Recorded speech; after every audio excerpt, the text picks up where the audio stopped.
تو دیکھیے آج 21st سینچری میں ہمیں کیا کرنا ہے؟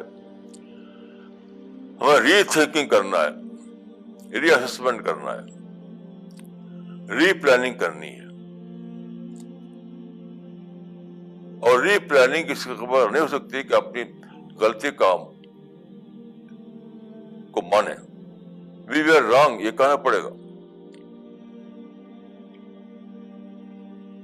ان the previous planning we are wrong یہ کہنا پڑے گا. ہماری پچھلی پلاننگ غلط پلاننگ تھی یہ کہنا پڑے گا. یعنی وہ پلاننگ الدین العداوہ پہ بیس کرتی تھی، جبکہ ہمیں بنانا ہے الدین الرسیہ پر پلاننگ کرنی ہے اپنی. تو اس وقت سب پہلا کام ساری دنیا کے مسلمانوں کے لیے کیا ہے کہ وہ ری اسس کریں، ریوائز کریں، ری پلاننگ کریں، پھر سے اپنا نقشہ عمل بنائیں. لیکن نقشہ عمل بنانے کے لیے ضروری ہے کہ یہ مانا جائے کہ وہ غلط تھا. دیکھیے صحیح اور غلط کو پہچاننے کا عملی معاملہ ایک ہے آئیڈیالوجیکل معاملہ، وہ الگ معاملہ ہوتا ہے. آئیڈیالوجی یا بلیف سسٹم وہ الگ معاملہ ہوتا ہے. لیکن پریکٹیکل معاملہ جو ہوتا ہے، پریکٹیکل معاملہ، اس میں کرائٹیرین کیا ہے؟ وہ صرف ایک کرائٹیرین ہے، وہ ہے ریزلٹ کو دیکھنا.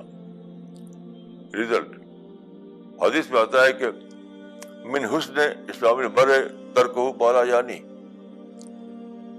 اس کا مطلب یہ ہوا کہ اگر ریزلٹ نکلے پازیٹیو ریزلٹ تب تمہارا عمل صحیح تھا.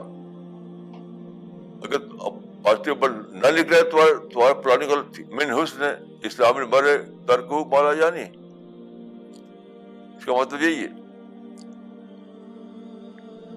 کہ تمہارا عمل جو ہے وہ جانچا جائے گا، اس کو جج کیا جائے گا ریزلٹ سے. تو تمہاری پلاننگ ریزلٹ اورینٹڈ پلاننگ ہونی چاہیے. رائٹ پلاننگ وہی ہے جو ریزلٹ اورینٹڈ پلاننگ. جس پلاننگ کا کوئی فائدہ نہ ملے، الٹا نقصان ہو جائے، ہمارے نقصان میں کو بڑھا دے وہ، تو آپ کو اس کو ری اسس کرنا ہے.